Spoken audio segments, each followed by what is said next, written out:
হরে কৃষ্ণ। বন্ধুরা, আজকে আমরা আলোচনা করব ঋষি দুর্বাসা মুনি সম্পর্কে। সনাতন ধর্মের ইতিহাসে যত মুনি ঋষি আছেন তাদের মধ্যে অন্যতম এবং আলাদা চরিত্রের ঋষি হিসেবে পরিচিত দুর্বাসা মুনি। আপনি হয়তো জেনে থাকবেন, দুর্বাসা শব্দের অর্থ হচ্ছে যার সাথে বাস করা যায় না। কিন্তু কেন তার সাথে বসবাস করা যায় না? এই প্রশ্নের উত্তর আমাদের সকলেরই কম বেশি জানা। একজন মহৎ, সিদ্ধ এবং অলৌকিক ক্ষমতার অধিকারী হিসেবে একদিকে যেমন তিনি ছিলেন নন্দিত, অন্যদিকে তিনি ছিলেন ভীতি উদ্রেককারী, অভিশাপ প্রদানকারী ও প্রচণ্ড ক্রোধযুক্ত একজন ঋষি। তার ক্রোধাগ্নি থেকে রেহাই পাননি স্বয়ং দেবতারাও। ক্ষুদ্রাতি ক্ষুদ্র কারণে তিনি অত্যন্ত ক্রোধিত হতেন এবং ভয়ঙ্কর অভিশাপ প্রদান করতেন। আর তার সাধনার এমনই তেজ ছিল যে তার প্রদত্ত সকল অভিশাপ অক্ষরে অক্ষরে প্রতিফলিত হতো। প্রিয় দর্শক, রামায়ণ, মহাভারত সহ সনাতন ধর্মের বহু ধর্মগ্রন্থে ঋষি দুর্বাসার ক্রোধ ও অভিশাপ সম্পর্কিত বহু আখ্যান ও উপাখ্যান আমরা শুনে থাকি। কিন্তু আমরা কি জানি আসলে কে ছিলেন ঋষি দুর্বাসা? কেন তিনি কথায় কথায় প্রবলভাবে ক্রোধিত হতেন এবং অভিশাপ দিতেন? আর তার শেষ পরিণতি বা কি হয়েছিল? এই সকল প্রশ্নের উত্তর নিয়ে আজকের আয়োজন। প্রথমেই আমরা জানব দুর্বাসা মুনির জন্ম সম্পর্কে। ব্রহ্মাণ্ড পুরাণের 44 সংখ্যক অধ্যায়ের বর্ণনা অনুসারে একবার ব্রহ্মা এবং শিবের মধ্যে প্রচণ্ড মনোমালিন্য হয়। এই সংঘাতের ফলে শিব এতটাই ক্রোধান্বিত হয়ে ওঠেন যে দেবতারা পর্যন্ত তার ভয়ে পালাতে আরম্ভ করেন। এই সংবাদে দেবাদিদেব মহাদেবের পত্নী দেবী পার্বতী অত্যন্ত ক্ষুব্ধ হন। তিনি মহাদেবের সাথে বাস করতে অক্ষমতা প্রকাশ করেন। নিজের ক্রোধাগ্নির ফলে সৃষ্টি হওয়া অনর্থের কথা চিন্তা করে মহাদেব তা বর্জন করতে সম্মত হন। তিনি তার সেই প্রবল ক্রোধাগ্নি স্থাপন করেন। মহাদেবের এই ক্রোধাগ্নির থেকে জন্ম হয় ঋষি দুর্বাসার। যেহেতু মহাদেবের ক্রোধের ফলে তার জন্ম হয়েছিল, সেজন্য ঋষি দুর্বাসা সামান্য কথাতে ক্ষুণ্ণ হয়ে ক্রুদ্ধ হয়ে উঠতেন। আর এই একই কারণে দুর্বাসাকে শিবের অবতার, শিবাংশ বা রুদ্রাংশ নামেও ডাকা হয়। তবে তিনি তার কঠোর তপস্যার দ্বারাই নিজেকে এমন তেজময় রূপে প্রতিষ্ঠিত করেছিলেন। তো দর্শক, বুঝতেই পারছেন দুর্বাসার আসল পরিচয় এবং তার ক্রোধের উৎস কি। তবে তার সেই বাঁধনহারা ক্রোধ, অভিশাপ প্রদানকারী মানসিকতা কিন্তু চিরস্থায়ী হয়নি। এই ভিডিওটির শেষে থাকবে দুর্বাসার সেই চরম পরিণতির কথা। এবার আসুন ঋষি দুর্বাসার কিছু ভয়ঙ্কর অভিশাপ সম্পর্কে জেনে নেই। অর্ব মুনির কন্যা কন্দলীকে বিবাহ করেন ঋষি দুর্বাসা। এই কন্দলী দেবী ছিলেন অতিশয় কলহপ্রিয় ও মুখরা একজন রমণী।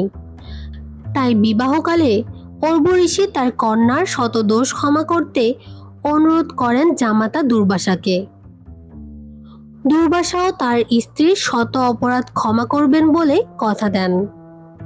কিন্তু অতি কলহপ্রিয় এই কন্যা অল্প দিনের মধ্যেই 100 দোষ পূর্ণ করে ফেলেন।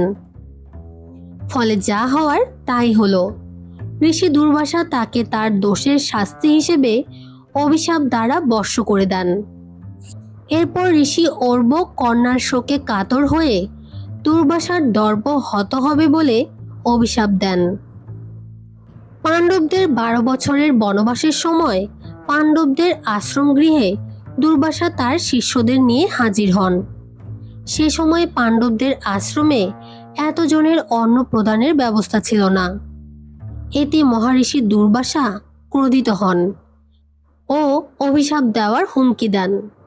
ঠিক একই সময় পাণ্ডবদের পর্ণকুটিরে শ্রীকৃষ্ণ আবির্ভূত হন। দ্রৌপদী তাকে এই সমস্যার কথা জানালে শ্রীকৃষ্ণ দেখলেন একটি মাটির পাত্রে মাত্র একটি অন্নদানা অবশিষ্ট আছে। শ্রীকৃষ্ণ সেই দানাটা খেয়ে পরিতৃপ্তি প্রকাশ করেন। কৃষ্ণের মায়াবী লীলায় সকল সাধুগণ পরিতৃপ্ত হয়ে ঢেকুর তোলে। এমনকি দুর্বাসা নিজেও তৃপ্ত অনুভব করেন। আর এই কারণেই দুর্বাসা পাণ্ডবদের অভিশাপ প্রদানে সক্ষম হননি, বরং দ্রৌপদীকে অন্নপূর্ণা বলে প্রশংসিত করেছিলেন। ঋষি দুর্বাসা শুধু অভিশাপ নয়, আশীর্বাদও দিয়েছেন। দুর্বাসা মুনি পাণ্ডব জননী কুন্তির সেবায় সন্তুষ্ট হয়ে এমন মহামন্ত্র দান করেছিলেন যে যার প্রভাবে কুন্তি যে কোনো দেবতার প্রসাদ তার সন্তান হিসেবে পেতে পারতেন। এই মন্ত্রের প্রভাবে তিনি পর্যায়ক্রমে সূর্য, ধর্ম, পবন ও ইন্দ্রকে আহ্বান করে যথাক্রমে কর্ণ, যুধিষ্ঠির, ভীম ও অর্জুনকে জন্ম দেন। দুর্বাসা মুনির ভ্রমণকালে অপ্সরা রম্ভা তাকে সন্তানক নামক একটি পুষ্পমাল্য উপহার দেন। এরপর তার সঙ্গে পথিমধ্যে সাক্ষাৎ ঘটে দেবরাজ ইন্দ্রের। দেবরাজ ইন্দ্র তার হাতি ঐরাবতে চেপে বের হয়েছিলেন। ঐরাবতের উপর আসীন উজ্জ্বল এবং প্রভাময় ইন্দ্রকে দেখে দুর্বাসা মুনি বিমোহিত হলেন। তিনি আশীর্বাদ স্বরূপ রম্ভার দেওয়া মালা দেবরাজ ইন্দ্রকে উপহার দেন। দেবরাজ ইন্দ্র সেই মালা হেলা ভরে তার হাতি ঐরাবতের মাথায় স্থাপন করলে ঐরাবত মালাটি ছিন্ন করে মাটিতে নিক্ষেপ করে। এই কারণে দুর্বাসা ক্ষুব্ধ হয়ে ইন্দ্রকে শ্রীভ্রষ্টের অভিশাপ দেন। তার এই অভিশাপের কারণেই ত্রিপুরাসুরের কাছে পরাজিত হয়ে শ্রীহীন হয়েছিলেন দেবরাজ ইন্দ্র। একদা ঋষি দুর্বাসা উত্তপ্ত পায়েস খাবার সময় শ্রীকৃষ্ণকে তার সর্বাঙ্গে পায়েস লেপন করতে বললেন। ভগবান শ্রীকৃষ্ণ দুর্বাসার পায়ের তলা ছাড়া সর্বত্র পায়েস লেপন করেন। এই ঘটনায় ঋষি দুর্বাসা একই সাথে সন্তুষ্ট ও রুষ্ট হন। শ্রীকৃষ্ণ তার পায়ের তলা ছাড়া সর্বশরীরে পায়েস লেপন করেছিলেন বলে তিনি আশীর্বাদ করে বলেন যে কৃষ্ণের পায়ের তলা ছাড়া সর্বশরীর অভেদ্য হবে। উল্লেখ্য, পরবর্তীতে পায়ের তলায় বাণবিদ্ধ হয়ে শ্রীকৃষ্ণ মানব শরীর ত্যাগ করেছিলেন। একদা শ্রীকৃষ্ণের পুত্র শাম্বকে গর্ভবতী স্ত্রী সাজিয়ে কিছু যাদব যুবকরা ঋষি দুর্বাসার কাছে গেলেন। তারা ঋষিকে জিজ্ঞাসা করলেন, এই স্ত্রীটি গর্ভবতী, তার কি পুত্র সন্তান হবে নাকি হবে না? ঋষি দুর্বাসা এই পরিহাস দেখে অত্যন্ত ক্রুদ্ধ হয়ে বললেন, হে মন্দবুদ্ধি বালকগণ, এর গর্ভে মুষল আছে এবং এর দ্বারা তোমাদের এই যদুবংশ ধ্বংস হবে। এখানে মুষল হচ্ছে মুগুর জাতীয় লোহার পিণ্ড। তখন সেই যাদব যুবকরা শাম্বের স্ত্রীভূষণ সরিয়ে সেখানে সত্যি একটি মুষল দেখতে পেলেন এবং তা নদীর তীরে নিয়ে চূর্ণ করে ফেলেন। মুষলটি ধ্বংস করা হয়েছিল ঘষে ঘষে এবং এর ধ্বংসাবশেষ নিক্ষেপ করা হয়েছিল নদীতে। কিন্তু সেই লৌহচূর্ণ থেকে লৌহ সাদৃশ্য এক ধরনের নল গাছের সৃষ্টি হয়। পরে যাদবেরা সমুদ্র তীরে প্রমোদ ভোজনে গিয়ে মদ্যপ অবস্থায় নিজেদের মধ্যে কলহ বাঁধালো। তারপর সেই লৌহ মুষলের চূর্ণ থেকে সৃষ্ট সেই গাছ তুলে নিয়ে নিজেদের মধ্যে সংঘাতের সৃষ্টি করে সবাই মারা গেলেন। জরা নামক এক ব্যাধ সেই মুষলের ধ্বংসাবশেষ দিয়ে তৈরি করেছিলেন শ্রীকৃষ্ণের প্রাণহরণকারী বাণ। জরা নামক এক ব্যাধ সেই মুষলের ধ্বংসাবশেষ দিয়ে তৈরি করেছিলেন শ্রীকৃষ্ণের প্রাণহরণকারী বাণ। এভাবেই দুর্বাসার অভিশাপ বাস্তবে রূপ নেয়। এবার আসুন কিভাবে দুর্বাসা মুনির দর্পচূর্ণ হয়েছিল তা জেনে নেওয়া যাক। পুরাকালে অম্বরীশ নামে একজন প্রসিদ্ধ রাজা ছিলেন। তিনি ছিলেন ভগবান বিষ্ণুর একনিষ্ঠ ভক্ত। তার কঠোর তপস্যায় সন্তুষ্ট হয়ে ভগবান বিষ্ণু তাকে তার সুদর্শন চক্র নিয়ন্ত্রণ করার ক্ষমতা প্রদান করেছিলেন। একবার অম্বরীশ এক মহাযজ্ঞের আয়োজন করে সমস্ত মুনি ঋষিদের আমন্ত্রণ জানান। সঙ্গত কারণে ঋষি দুর্বাসাও ছিলেন সেই যজ্ঞের আমন্ত্রিত অতিথি। এই মহাযজ্ঞের শুরু থেকে শেষ অবধি রাজা অম্বরীশ উপবাসী ছিলেন। যজ্ঞের শেষে রাজা অম্বরীশ যখন উপবাস ভঙ্গ করবেন, ঠিক তখনই ঋষি দুর্বাসা তাকে অপেক্ষা করতে বলে নদীতে স্নান করতে যান। কিন্তু দীর্ঘক্ষণ অপেক্ষার পরেও ঋষি দুর্বাসা স্নান থেকে ফিরলেন না। এদিকে ক্ষুধায় কাতর অম্বরীশ অন্যান্য মুনি ঋষিদের অনুমতি নিয়ে শুধুমাত্র জল পান করেছিলেন। ঠিক সেই সময় যজ্ঞস্থলে উপস্থিত হন ঋষি দুর্বাসা। তিনি বুঝলেন তার জন্য অপেক্ষা না করেই রাজা অম্বরীশ তার উপবাস ভঙ্গ করেছেন।